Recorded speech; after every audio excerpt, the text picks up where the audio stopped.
DJ and Sir Ted, magandang umaga po at sa mga nakikinig at nanonood sa atin lahat. Magandang umaga po. Oo. Sir, kumusta pong kalagayan ng mga kasamahan ninyo dito sa Pasang Mazda? Dito po sa epekto pa rin ng patuloy na pagtaas ng presyo ng produktong petrolyo. Alam mo, Ma'am DJ, magmula nung kahapon o nung Martes na itaas yan, talagang napakabigat na sa amin yan. At kanina nga, nakikinig din ako si Sir Ted. Ito kasi yung pangyayari ng pagtataas na ito. Nangyari ito noong June time yung Iraq War na inabot ang ating diesel. Kundi ako nagkakamali ito, may recollection, 90 pesos per liter. At ito nga po ay sumadsid tayo ngayon sa nasa 80 pesos per liter at tataas pa. Kanya po ang mga driver natin, Ma'am DJ, may mga ruta po kaming maigsi na talagang pinulong ko na may mga 35 units diyan, gaya ng Del Marutan at Del Monte, hinati na lang po namin ng biyahe. Kumbaga 50% ngayong Merkules, 50% bukas para makasave po tayo ng krudo. At ang number one po dyan na Ma'am DJ, Sir Ted, yung hindi maabandona ang rota, makapagpatuloy tayo ng serbisyo sa ating mananamit. May mga ulat po na sa ngayon daw parang nabawasan yung kita ng ating mga jeepney drivers. Para lang po mas maintindihan natin, magkano na lang po naiuuwing kita dahil po dito sa matinding presyo ng diesel? Alam mo, Ma'am Gigi, sa totoo lang po, yung pong mahahabang ruta na kumukonsumo ng 30 liters, halos sa 600 pesos, 500 to 600 pesos po ang nawala dyan at napunta po ito sa Crudo. Yun naman pong maigising ruta na kumukonsumo ng 20 liters, nasa 350 to 400 pesos po ang nawawala araw-araw. Subalit yan nga po ang aking mga pakiusap sa aking kasamahan, sa aking kasapian. Pagtiyagaan lang po natin sapagkat talaga itong pagkakataon nito ay hindi natin gustong lahat. Ipinaglalaban natin noon ang pisong dagdag pasahe pero hindi po kasama itong biglang taas nito dahil sa pagkakaroon ng kaguluhan sa gitnang silangan yung pong giyar ng Amerika, Iran at ng Israel. Oo, Biglaan po yan at talagang napakabigat. Oo. Kaobet, nabanggit nyo na po yung pinaglalaban nyo noon, yung dagdag na pamasahe po sa jeepney. Ang grupo po ng Piston, naghahanda na para maghain po ng petisyon for provisional fare increase. 2 pesos po yan. Ano pong posisyon ng Pasang Mazda dito? Sasama po ba kayo sa grupo ng Piston? Well, actually, Ma'am DJ, to clarify lang po yung ito. Kami po yung original petitioner ng ang Pasang Mazda, Altodap, at ang Busina. Ngayon po, kung maghahain sila ng petisyon, sila po ang talagang aplikante yan. Pero kami po yung nakapaghain na at yan nga po dinidinig ngayon at nagkaroon po ako ng addendum doon sa application namin na gawin ng 2 piso sapagkat yung piso po talagang kulang na kulang din po. Sa ugnayan naman po namin sa LTFRB, the other day with Chairman Bigor Mendoza, mukhang magiging positibo naman po yung aming inihaing petisyon maging 2 piso na. At baka ho sakali, ako'y umaasa at ang Altodap at ang Busina na baka itong week na ito magkaroon ng pagdidesisyon ang Malacanang. This week daw po, tama po ba yung dinig ko, Kaobet? Baka ho itong week na ito, itong Friday o baka hanggang next week po, Ma'am DJ. Inaasahan po namin na baka i-anunsyo ng Malacanang through the OTR yung pong kahilingan naming 2 piso. Oo. Sa Tuesday po, Kaobet, magsisimula na yung bigayan for tricycle drivers. Susunod po ang mga jeepney drivers natin. Kanina kasama namin ng DSWD, 5,000 piso cash subsidy po ito. Bukod pa dun sa ibibigay na tulong na fuel subsidy talaga para po sa mga drivers natin. Para po sa inyo, okay na po ba ito? Enough po ba ito ngayon sa tindi ng nararanasan po ninyong hirap sa presyo ng diesel? Ano, Ma'am DJ, pinaikinggan yung inyong interview kay Ma'am Irene Dumlao. Alam po ninyo, napakaganda ng inyong talakayan at nagpapasalamat ako itong AX, Assistance to Individual in Crisis Situation, sapagkat different po itong AX na ibibigay sa mga tsuper sapagkat nangangailangan din po kami. Medyo mahappy ako lang, Ma'am DJ, Sir Ted, nung panahon ng bagyo, tinawagan ko pa ang sekretary ni si Rec Gatchalian. Alam po niyo, meron silang 15,000 boxes na ipamagay namin sa Pampanga, San Fernando, sa Manila, sa Cavite, dahil lamang po dun sa mga boxes na yan. Kaya talagang nagpapasalamat ako sa ating kalihim at kay Mama Irene. Tumutugon po sila sa lahat ng pangailangan. Ang naging listahan lang po namin noon, yung pong listahan ng mga local association na kinumpirma ng mga taga-DSWD. Ibinigay na po yung mga boxes sa mga membro na talagang kailangan po ang tulong na nasalanta po ng mga bagyo.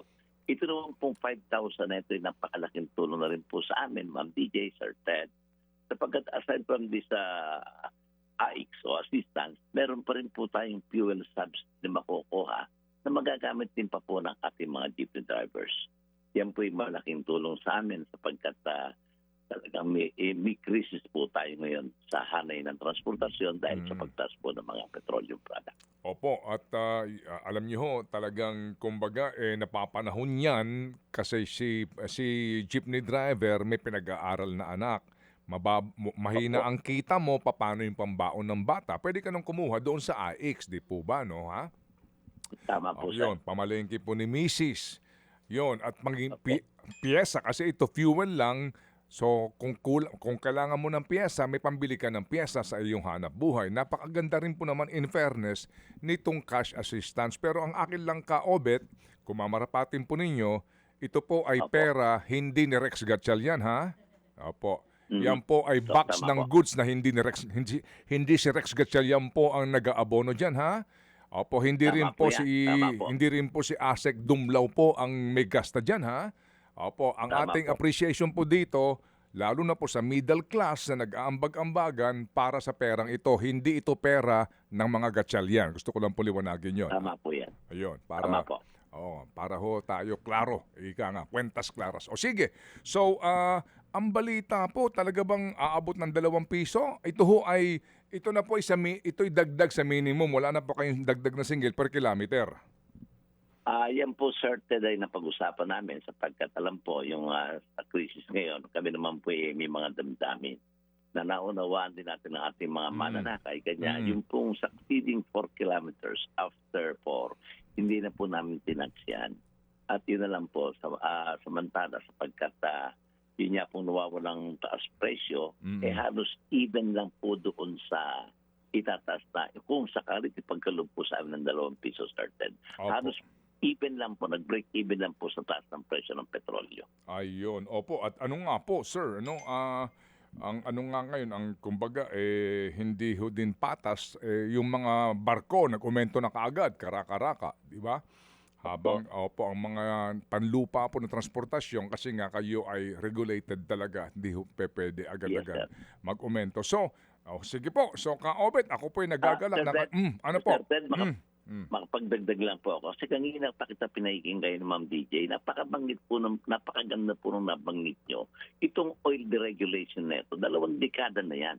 Sapagkat talagang dapat po talaga, nabanggit nyo rin meron isang maliit na istasyon na nakipag-compete sa mga big three. Alam po nyo, Sir Ted, ito palabas lang nila yan eh. Kunyari lang yun, yung istasyon na yun, napakalayo sa ruta ng mga jeep. Kanya dapat po, ripasuhin itong magigiting natin, itong mga honorable congressman natin, honorable senators natin.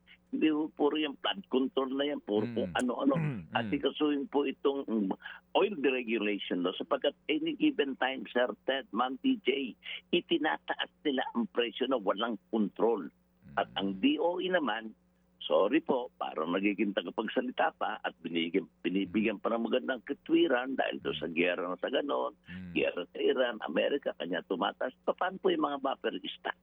Iminahuli na nga po silang nagtaas, Sir Ted, prior nitong Tuesday. Iimbestigahan pa raw po. Iimbestigahan na huli na actual nagtaas. Ba't po ba yan? Ano ba ang investigasyon pa ho doon? Actual na huling mataas ang presyo na hindi pa dapat itaas. Iimbestigahan pa. Sir Ted, alam mo, katulong ka namin ng Ma'am DJ. Nagpapasalamat po ako sa iyo sa mga pagmamalasakit sa amin sa hanay ng transportasyon. Doon sa pagpitas-pitas ng mga magagandang batas na yan. Kulang ko kami sa batas pero natututo ko sa iyo. Yung oil deregulation na yan, dapat talagang ibasura na yan. At kailangan ang gobyerno lang umakto dyan. Dahil excise tax na yan, tama po yung sinasabi nyo.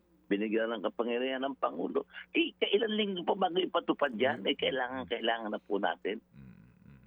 Maraming salamat, Sir Ted, at kay kaagapay namin sa pagpapaliwanag at maraming Pilipino ang nakikinig, nanonood at nagaganda sa paliwanag ni Ma'am DJ Chacha. Yan lang po ang akin at maraming salamat, Sir Ted, sa pagkakataon.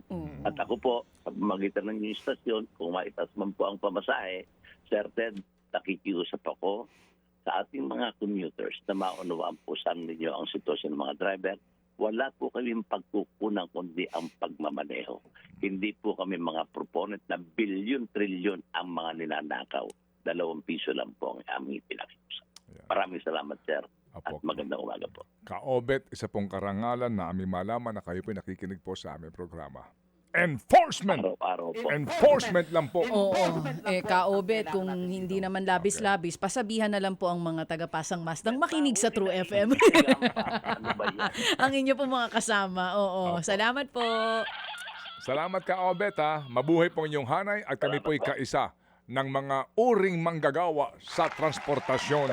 Salamat, mabuhay! Mga kapatid, para sa iba pang mga balita at impormasyon, sundan niyo po kami sa X, Instagram, Facebook at syempre sa TikTok, True Network PH. Mag-subscribe din po kayo ha sa aming YouTube channel, True Network. May website din po tayo, truenetwork.ph, at pwede niyo rin po kaming mapanood sa Channel 19 ng aming True FM TV. Lagi pa rin makinig sa radyo dito po sa 105.9 True FM dahil dito, laging true sa'yo, kapatid. Ito tayo sa